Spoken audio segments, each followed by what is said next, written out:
I want to thank everybody for coming in today. We're going to be beefing up our debriefs today.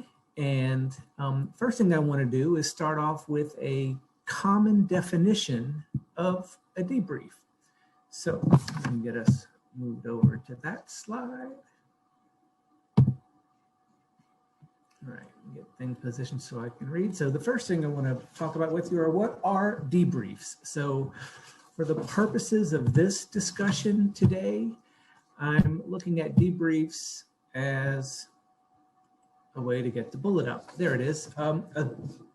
It's a generic term for different processing activities, and they occur after a shared experience in a training, and it involves reflecting on and thinking about the experience you just had, the shared experience that your participants had, and then constructing some kind of meaning from it.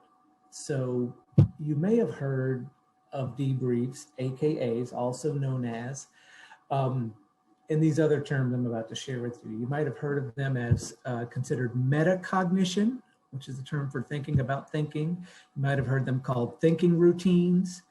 If you're recent to fundamentals of effective training, we've used debriefs in a form of a little s or big S summaries, where we do summary activities to tie information together. And if you attended last year's Trainers Institute, then you might have signed up for one of Nikki Patton Rowe's sessions on total participation techniques. So those are some other ways you may have heard these debriefs mentioned or referenced before.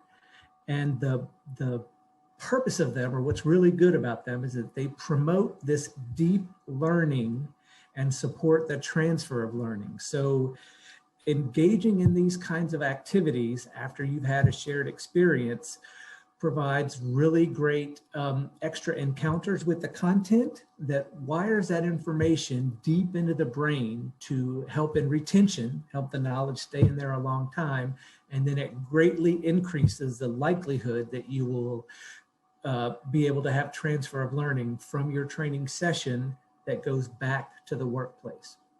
So the deep learning, the transfer of learning is all enhanced by use of these debrief activities. And they could basically occur almost anywhere in a training that you would decide it's important to do it. Depending on the activity and its processes and what it causes you to do, it might be good as an opening activity in your opening section where you're activating prior knowledge, trying to anchor to people's information they bring in with them and help get their brain juiced up and thinking about what's about to come. Some work really well as a short and sweet mini summary right in the middle of a training after a single activity or after a few activities. And then they also might work to occur in your closing section where they go a little bit deeper and broaden out some, but work at tying things together and setting up a wrap-up situation that promotes that transfer of learning and gets people thinking about what will happen after the training. So that's a little bit about debriefs. So today what we're going to do in our session is we're going to experience some different types of debrief activities. Then we're going to go to the website and the source and explore where I got today's activities. And then have a little bit of time to share debrief activities that you have experienced yourselves.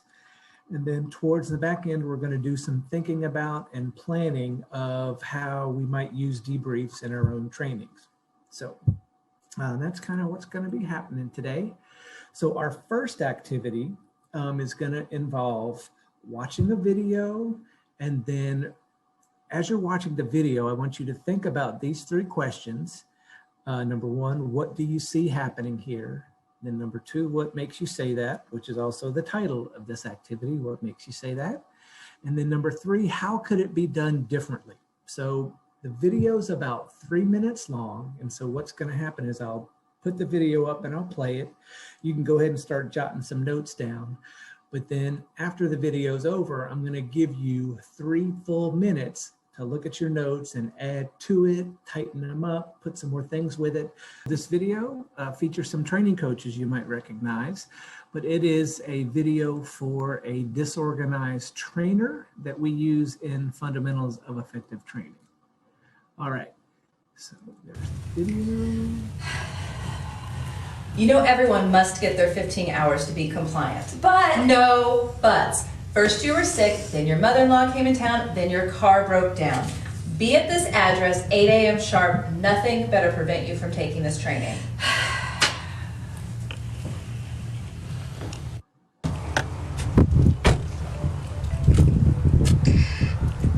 Hello? Really? This is the third time she's been sick in 3 weeks. Well, you know, if I don't attend this training today, I'm going to get fired, so you're just going to have to deal with it this time. I've been driving around, not even sure if I'm in the right place.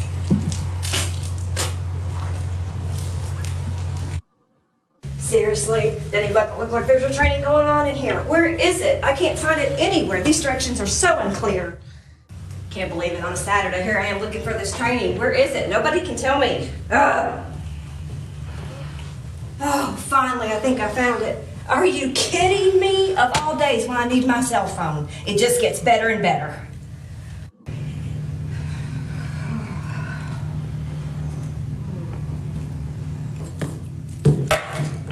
Oh, hi. Come on in. Have a seat anywhere. I've just got a few things I need to do, and then we'll be ready to roll here in just a few minutes. Do you ever just have one of those days? Well, actually, I really need to use my cell phone today because I had a sick child. I mean, it is a Saturday. Oh, gee, she's not even listening to me. I mean, really? Did you sign in? Oh, well, I've got to give you the sign-in sheet instead. I'll get you those in just a second. There's the electric bill I was looking for.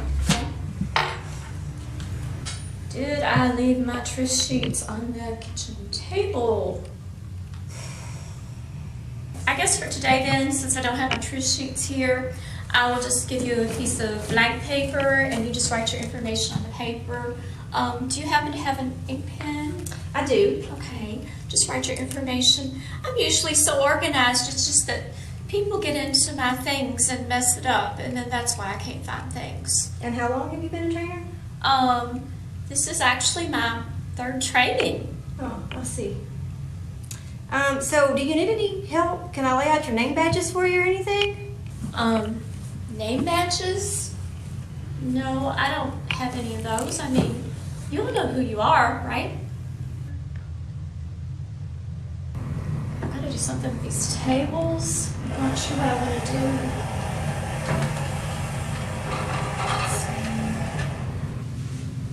Are you sure you don't need any help? Don't worry, I still have everything under control.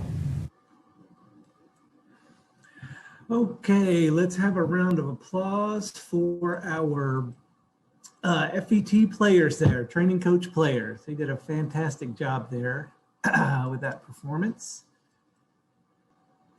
Okay, so now we're going to take, as I said, about 3 minutes to reflect on that video and tighten up your notes a little bit. And I'm going to provide us with a little background thinking music as we're doing this.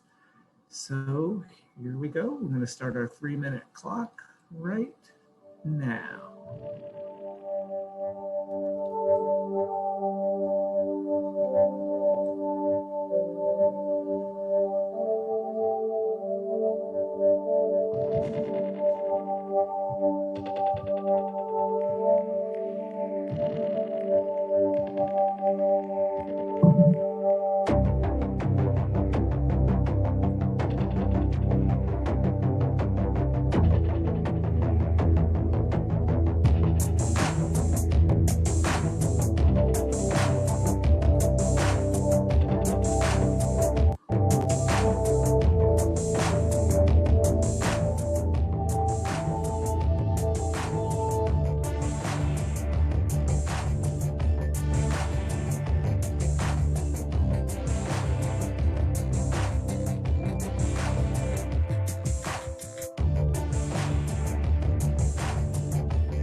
Okay, and we're back. So you've had a chance to reflect on that video, think about these 3 questions, and tighten up your notes a little bit.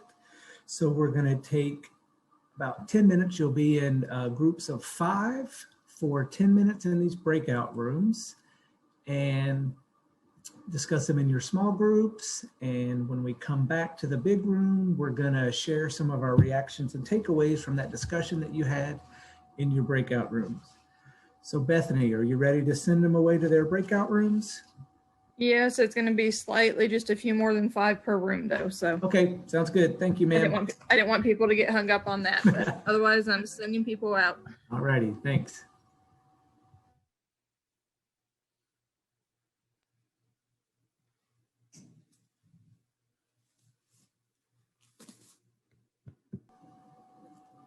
All right, I don't see any more people popping in, so I'm going to continue on here.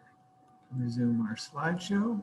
Okay, so now that we're back in the big room, we just had an experience, so I was hoping we could get some people that would be willing to share some of their, what they discussed in their breakout room, or any reactions to it, anything they take away from watching that video.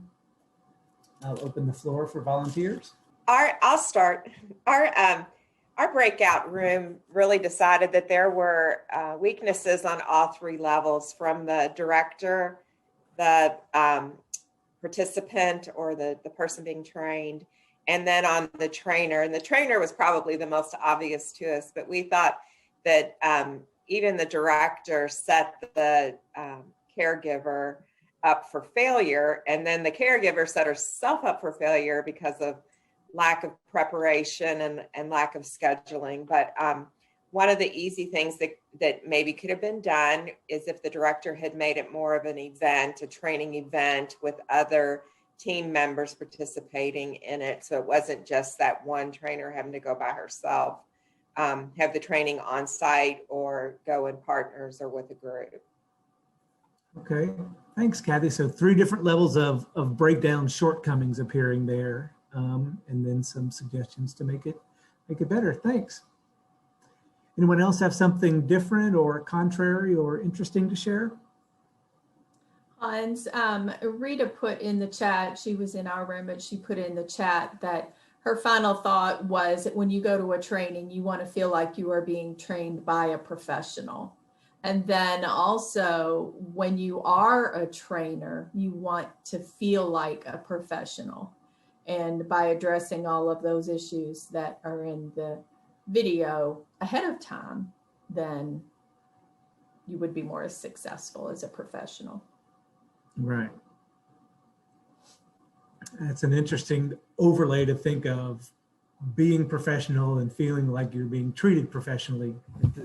That's a lot of layers going on in that video. Yeah, our group, which was group 1, just kind of felt, I mean, obviously that the trainer was utterly disorganized, but that the manager just didn't really have a very positive or polite mannerism. And it just wasn't like encouraging them to just feel positive about going into this professional development opportunity, which is not what we need. And it was almost a reminder of, what not to do. Everything of what not to do. And it was hard to watch for some folks. Hans, Cynthia Quinton says it's important to remember you're training individuals and need to not forget the human aspect. Everyone wants to feel like their time is respected, treat their time like it is important, because it is. What a great point. Yeah, absolutely. And, I think that video is a, really good depiction of, in each of those scenarios, you could see both sides of how things are going on for the participant and for the trainer, or the director and the trainer and participant, and be able to see how both sides can contribute to making that a challenging scenario. Yeah. I also think that there was a need on all 3 sides to feel comfortable about what they were doing and how they were reacting to each other and the situations. I don't think there was a comfort level other than misguidedness and troubled feelings, and just not knowing how I'm going to handle this situation. I think that there was this it's like I said, I feel empathy for all of them. So Yeah, and the importance and the pervasiveness of the psychological comfort, the psychological environment, all the factors that can contribute to that were certainly on display there. Absolutely. Anything else?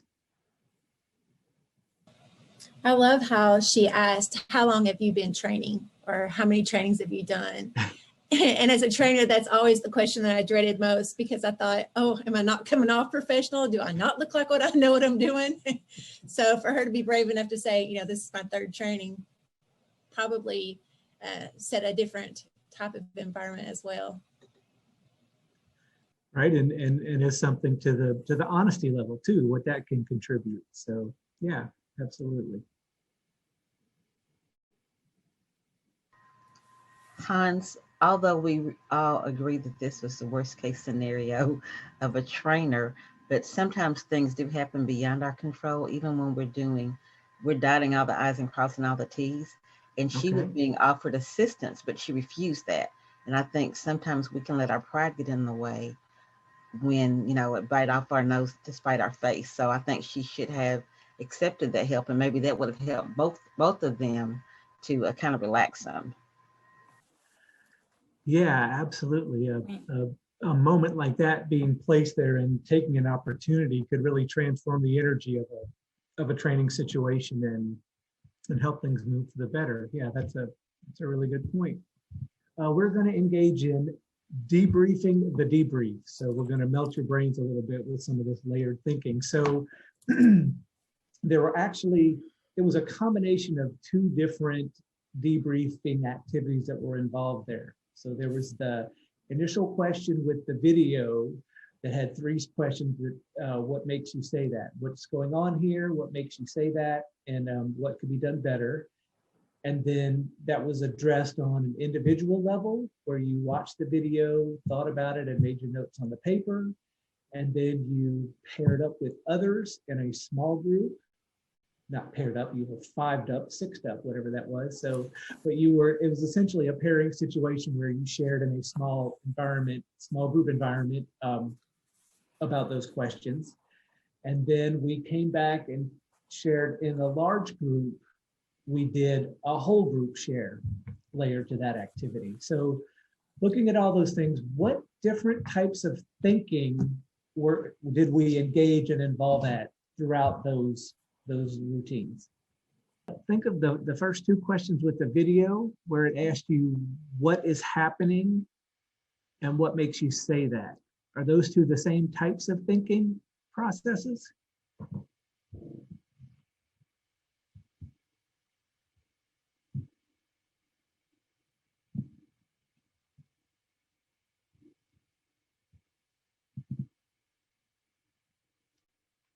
Anything coming in the chat to save me?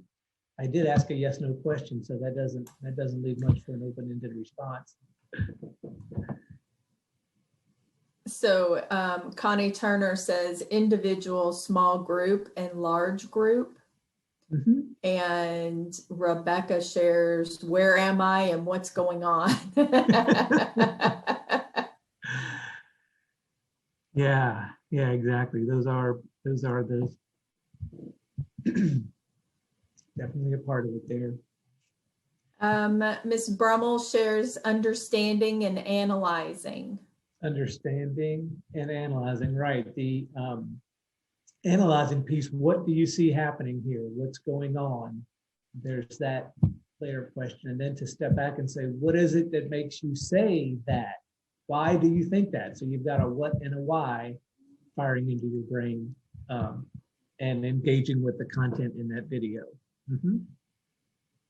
And then Krista Chappell shares analytical and critical. And okay. Kimberly shares reflection of what to do differently. Right, the reflection piece thinking about all those things that you saw and then engaging your brain to say, okay, how can this be differently? What can I do? This is a planning step with moving forward, thinking in advance, engaging with a different brain. So through that, another question to consider as we've done this, there were a few different encounters or turns that you took using that content. So there was your individual component where you watched the video and took your notes, and then where you did in your small group, and then you did in the large. The more encounters and turns you can build into with the content and material for your participants, the deeper it wires that into the brain to help with that retention. So thinking in terms of using these debriefs to build in layers of repetition and experience for the content, that's all part of that benefit that helps it wire into the brain. So having gone through this, what you did just now, we did the what do you see, what makes you say that, and then the thinking, pairing, sharing, those two tracks there. What kind of cautions or benefits, what would you think about trying to do with one of these activities? Any thoughts about trying to do it on your own?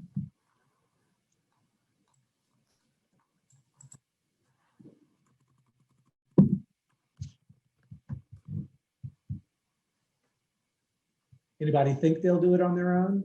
Try using think, pair, and share. Anybody already using these types of things?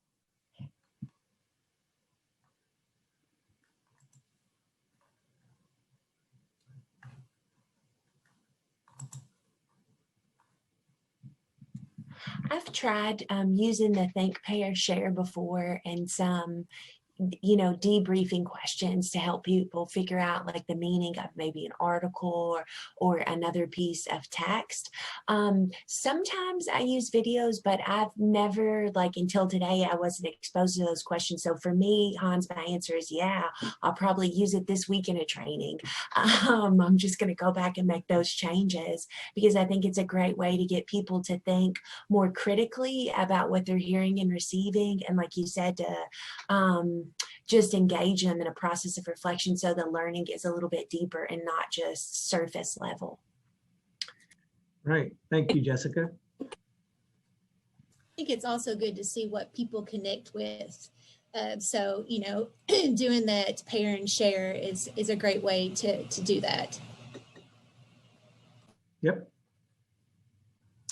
Hans from the chat box, Calvonia said moving forward, she's going to be using this. And then Eleanor Hall shared that yes, because it can help people understand the right way to bring things out in a different way to set the mood. Got it. And yep. Michelle Amos shares that it's a great debriefing tool to accommodate all types of learners.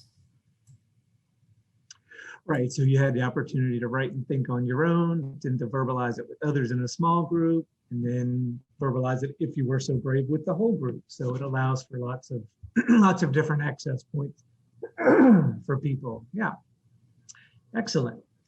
All right, thanks everybody for participating in that part.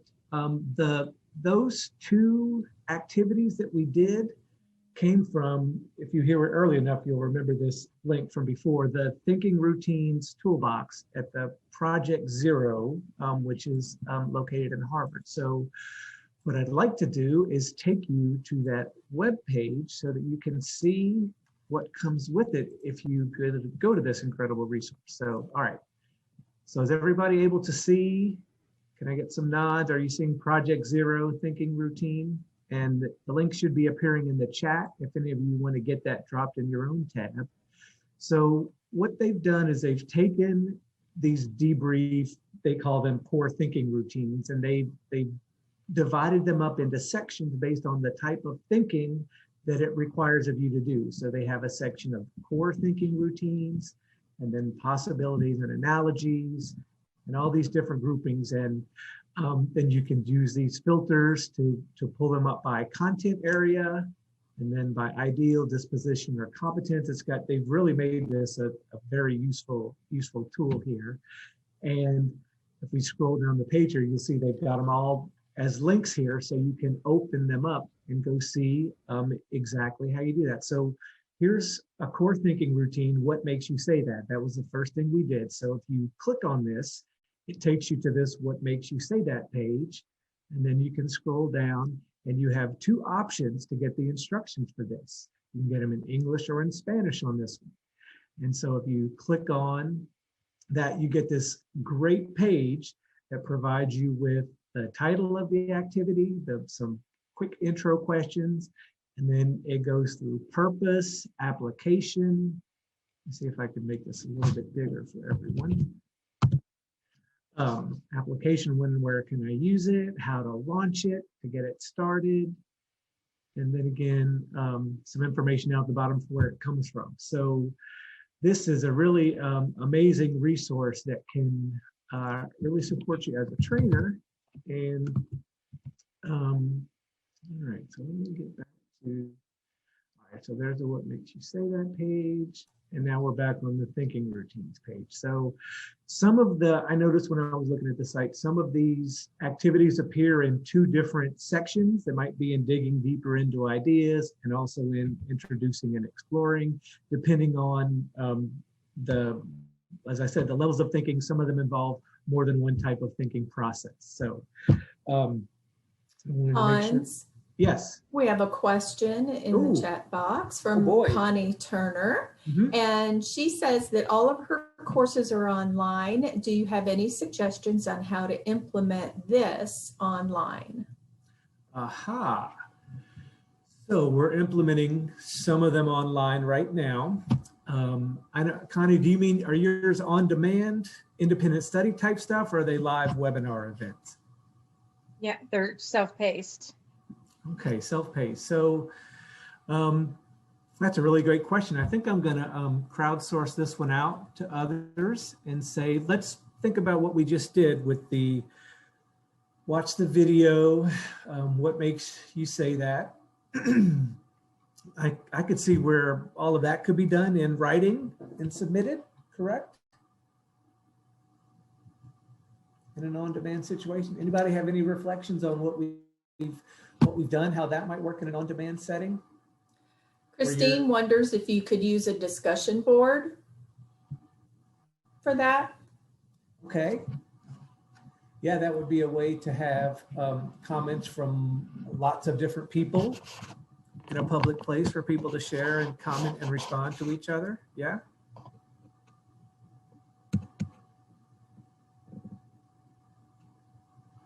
All right, let's keep that question in the back of our head, and maybe that will be a future trainer connections to work on that. Okay, so we're going to engage in one other big thinking process activity that's called compass points, and that's going to tie everything together at the very end and set us forward on moving forward and trying to use these things. So I wanted to show you where compass points was. Okay, right here, perspective taking. It's in the perspective taking section.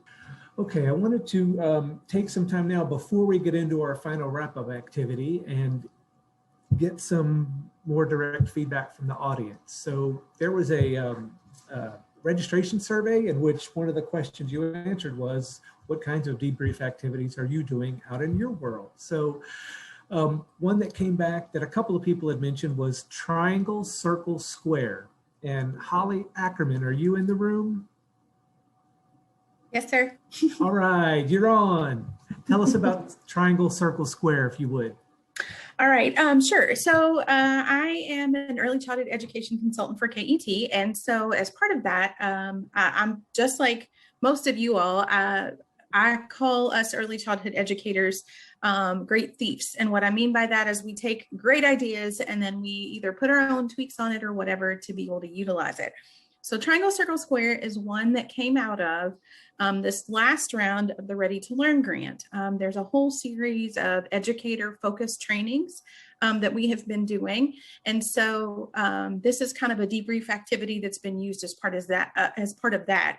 And to be honest, I had not heard of it before that. However, I really, really love it. And so I'm pretty much using it quite often, even in trainings outside of our Ready to Learn grant.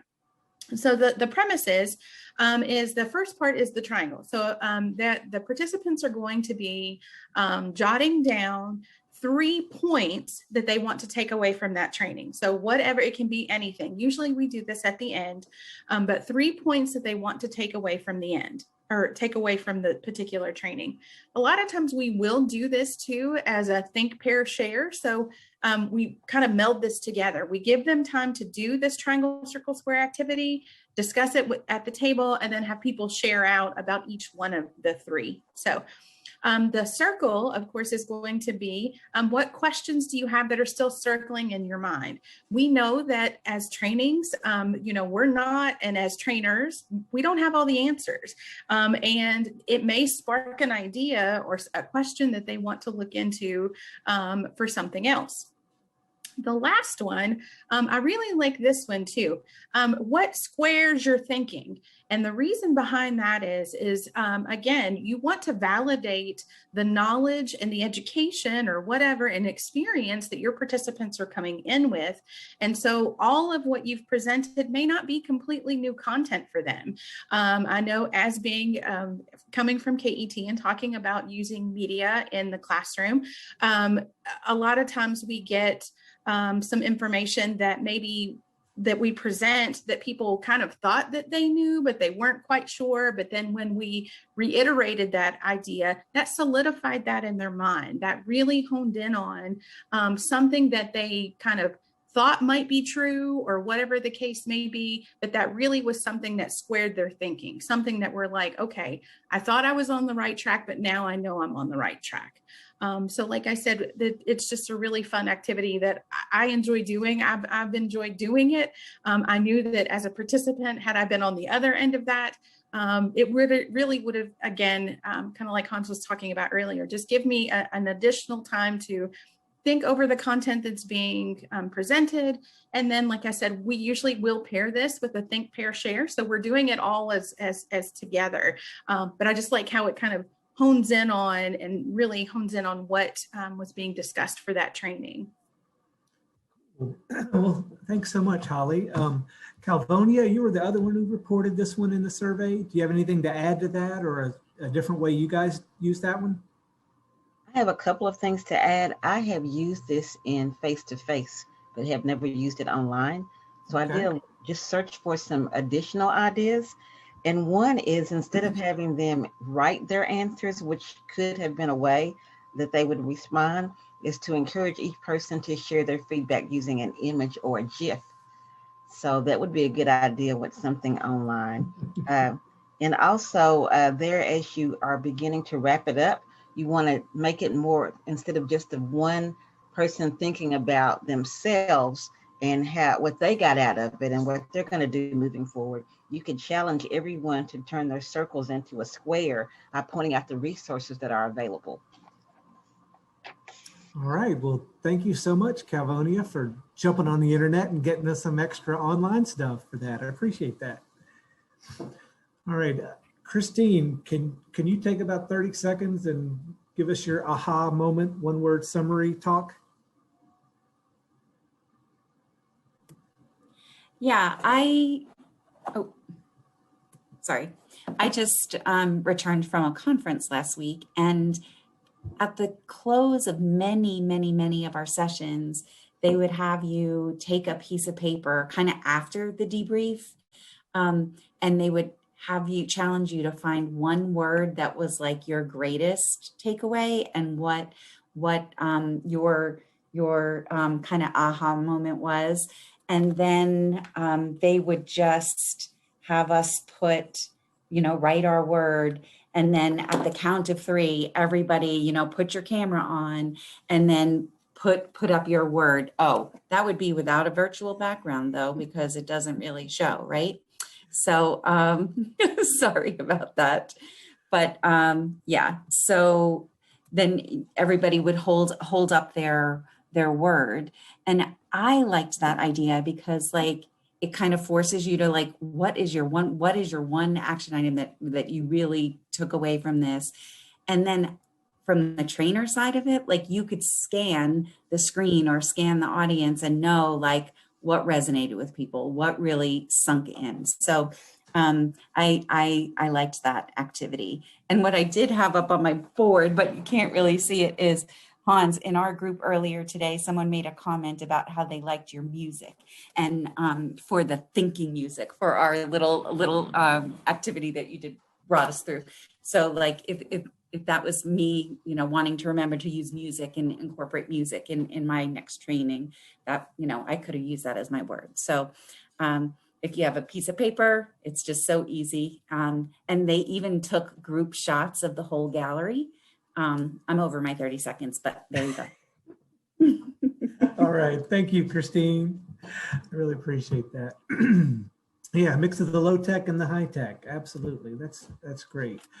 So we're running close to the end of the time. I want to make sure we get to our compass point activity. So if there are any others that you use that people want to share, just drop them in the chat. I'll be looking at that transcript later and make sure things that are added there are added to the resources when we post the materials from this in the Trainer Connections online community space. So, okay, here's the compass points activity I was telling you about. So you see the big diagram, it's got the compass points with 4 words on it. Go ahead and write those words down and do a quick rudimentary compass drawing, and I'll let you know what little writing is going to go next to each of those words. And you want to, anybody that does this activity in writing right now and can email a picture or copy to me at that email address, you get 2 things coming your way. You will get an immediate prize from me once I get it and read it. And then I'm going to send your information to your training coach, and you will get a free consultation call with your training coach to discuss what you did on your compass points writing document about using debriefs in your training. So, all right. So look over at where the word excited is, wherever you put that on your drawing. And this is where you're going to jot down some things about what excites you about debriefs, or what's the upside to using them in your trainings. What excites you, or what's the benefit, what's exciting about using them in your training. And then on the flip side, go over to worrisome now. And here's where you want to jot down, what is worrisome to me about using them? What's the downside to it? What do I need to think about to make sure I do it right? What would hold me up from doing this? Okay, and get that written out. Put that out there in the world. And then you'll take a minute to write next to the word need. What else do I need to know more about debriefs to be able to start using them? What else do I need to know about debriefs to be able to start using them? And you may have figured this out already, but where the word suggestion is, that's where you write some suggestions or suggestion for yourself in moving forward with debriefs. How would you suggest that you get started with doing something with debriefs, or changing debriefs that you're already using, that kind of thing?